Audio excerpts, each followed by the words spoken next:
Leisure is perhaps the only luxury left to pensioners these days. Their money is usually spoken for.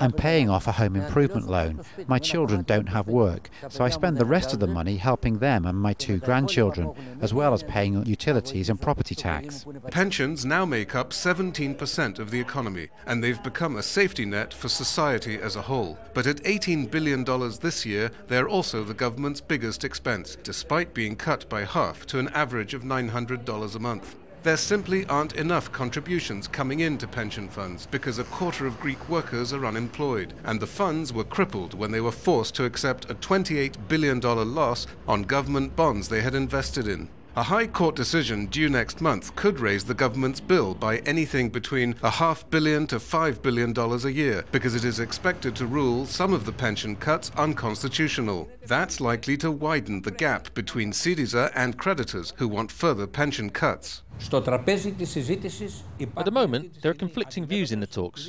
I won't pretend it's prettier than it is. They haven't backed down. They insist on cutting main and auxiliary pensions, but neither have we. We said we won't make any more cuts. There is a clear confrontation between us. The government's emphasis on welfare is still highly popular. It's just not affordable as the population ages. But Syriza has a plan. Syriza wants to set up a permanent cash flow into the pension system by clawing back some money from public works contracts and privatizations, among other measures. That, it says, would make pensions viable for decades and remove them as a budget expense.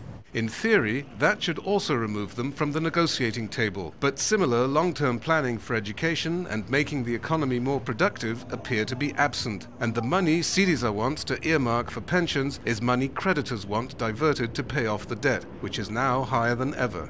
Psaropoulos, Al Jazeera, Athens.